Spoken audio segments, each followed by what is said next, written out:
ಮಾರ್ಗದ ಚಿಂತಾಮಣಿ ಡಿಪೋಗೆ ಸೇರಿದ KSRTC bus ಶುಕ್ರವಾರ ಬೆಳಗ್ಗೆ ಕೋರ್ಲಪರ್ತಿ ಮಾರ್ಗವಾಗಿ ಚಿಂತಾಮಣಿಗೆ ಬರುತ್ತಿದ್ದ ವೇಳೆ ಚೊಕ್ಕನಹಳ್ಳಿ ಪೂಲಕುಂಟಹಳ್ಳಿ ಮಾರ್ಗದಲ್ಲಿ ರಸ್ತೆ ಕಾಮಗಾರಿ ನಡೆಯುತ್ತಿದ್ದು, ರಸ್ತೆಗೆ ಜಲ್ಲಿ ಕಲ್ಲುಗಳನ್ನು ಹಾಕಿ ಕಾಮಗಾರಿ ನಡೆಯುತ್ತಿರುವುದರಿಂದ ಸರ್ಕಾರಿ ಬಸ್ ಈ ರಸ್ತೆಯಲ್ಲಿ ಸಂಚರಿಸುತ್ತಿದ್ದಾಗ ಬಸ್ ಚಾಲಕನ ಹಿಡಿತ ತಪ್ಪಿ ರಸ್ತೆಯ ಬದಿಯ ಗುಂಡಿಗೆ ಉರುಳಿ ಬಿದ್ದಿದೆ.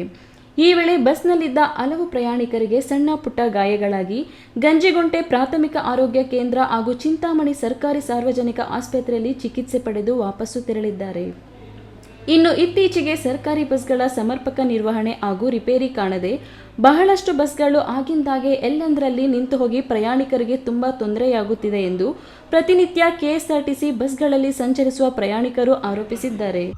ಆದರೆ ಕೋರ್ಲಪತ್ತಿಗೆ ಹತ್ರಕ್ಕೆ ಹೋಗಿದ ತಕ್ಷಣ ಟಿಕೆಟ್ ಕೊಡ್ನು.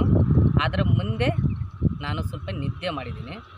ಮತ್ತು ಅದು ಉಳ್ಕೊಂಡ ಮೇಲೆ ಬಿಟ್ಟಿದ ಮೇಲೆ ಅದು ಆಗಿದೆ. ನಾನು ನಿದ್ದೆ ಮೇಲೆ ಅದು ಏನಾಗಿದೆ ಗೊತ್ತಿಲ್ಲ. ನನ್ನ ಮೇಲೆ ಒಂದು 5-6 ಜನ ಬಿದ್ದಿದ್ದಾರೆ. ಅಷ್ಟೇ ಸರ್ ನಾನು ನೋಡಿರೋದು. ಮತ್ತು ಆಚೆಗೆ ಎಲ್ಲಿರೋದು ಯಾರೋ ನನಗೆ ಗೊತ್ತಿಲ್ಲ ಸರ್. ಮತ್ತು ಆಚೆಗೆ ಬಿಟ್ಟ ಮೇಲೆ ನೀರು ಕುಡಿಸಿದ್ದಾರೆ.